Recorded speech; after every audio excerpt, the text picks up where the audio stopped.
जो कुछ 2024 में अभी तक हुआ आपके जीवन में, आप उसको भूल जाएं। जैसा भी जीवन आपने जिया, जैसी भी आपकी वॉक है परमेश्वर में, आप उसको भूल जाएं। चाहे आपने बहुत विक्ट्री वाली वॉक जी का, चाहे आपने बहुत अच्छी वॉक जी, या चाहे आपने एक डिफीटेड लाइफ जी, आप उसको भूल जाएं। नया साल शुरू हो चुका है, परमेश्वर का अनुग्रह नया है, उसकी सामर्थ महान है जो आपकी ओर है। और आपको केवल वो डिसाइड करना है, डिसीजन लेना है कि परमेश्वर ये जो साल है, this year Lord I will commit my self. मैं अपने आप को पूरी रीति से अपने आप को तुझे अर्पण करूंगा। जैसे रोमियो 12 में लिखा है कि अपने आप को एक जीवित और भावता हुआ बलिदान करके परमेश्वर को चढ़ाओ, क्योंकि यही तुम्हारी आत्मिक सेवा है। सो इससे पहले कि हम लोग प्रचार करें, इससे पहले कि हम लोग परमेश्वर के लिए वर्शिप करें, हम लोग गीत गाएं, हम लोग कलीसिया में अगुए बने, उन सबसे पहले जो हमारी सबसे पहली आत्मिक सेवा है, English Bible says this is your spiritual worship,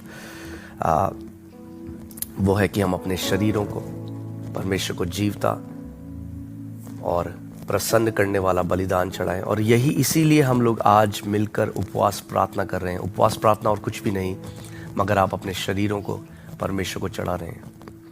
आप अपने आप को एक जीवित बलिदान करके उस परमेश्वर के सामने ला रहे हैं। सो मैं आप सबको एनकरेज करना चाहूँगा कि फ़र्क नहीं पड़ता अभी तक क्या हुआ, मगर अब आप डिसाइड कर सकते हो। कई लोग पिछली जो उनकी लाइफ थी वो रिग्रेट में जीते हैं कि काश मैं उस समय ऐसा करता, काश मैं पढ़ लेता सही समय में तो मेरी अच्छी नौकरी लग जाती, काश।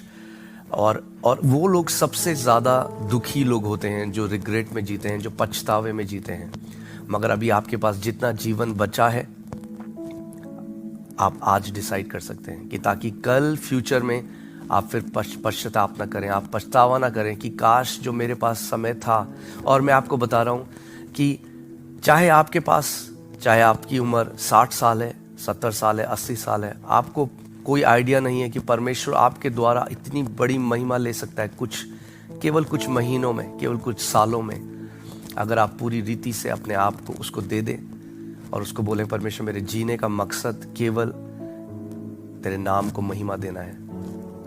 क्योंकि बाइबल हमें बताती है कि ये जो जीवन अभी हम देख रहे हैं, ये असल में वो जीवन नहीं है जो हम जिएंगे जब प्रभु यीशु मसीह प्रकट होंगे। बाइबल बताती है जब वो प्रकट होगा तो वो अपने राज्य को लेकर आएगा। बाइबल कहती है वो सारे आंसुओं को पोंछ देगा, फिर कोई आंसू नहीं होगा, कोई कैंसर नहीं होगा, कोई बीमारी नहीं होगी। सो ये जो छोटा सा विंडो है, ये जो छोटा सा समय है हमारे पास, आप कैसे जीते हैं बहुत मायने रखता है। आप क्या करते हैं बहुत मायने रखता है। आप पर्दे के पीछे कैसा जीवन जीते हैं। बाइबल बताती है कुछ भी चीज़ ऐसी नहीं जो छुपी है और जो प्रकट न की जाए। चाहे आपने भलाई करी, चाहे किसी ने बुराई करी, एक समय आता है जब हर एक चीज़ प्रकट कर दी जाएगी। अगर आपने अपने कमरे में घुटने टेके अपने भाइयों और बहनों के लिए, अपने परिवार वालों के लिए, अपने माँ बाप के लिए, तो उसका बड़ा प्रतिफल आप पाएंगे। क्योंकि परमेश्वर के राज्य में कुछ भी छुपा नहीं। प्रभु यीशु मसीह ने मत्ती 6 में हमें सिखाया कि जब तुम गुप्त में प्रार्थना करते हो तो तुम्हारा पिता ओपनली तुम्हें रिवॉर्ड देगा, खुले में तुम्हें रिवॉर्ड देगा। जब तुम उपवास रखते हो तो उसका प्रतिफल परमेश्वर तुम्हें देगा। जब तुम कलीसिया में भेंट चढ़ाते हो, जब तुम अपने दान को परमेश्वर को देते हो तो उसका प्रतिफल परमेश्वर तुम्हें देगा। सो वो प्रतिफल देने वाला परमेश्वर है। आज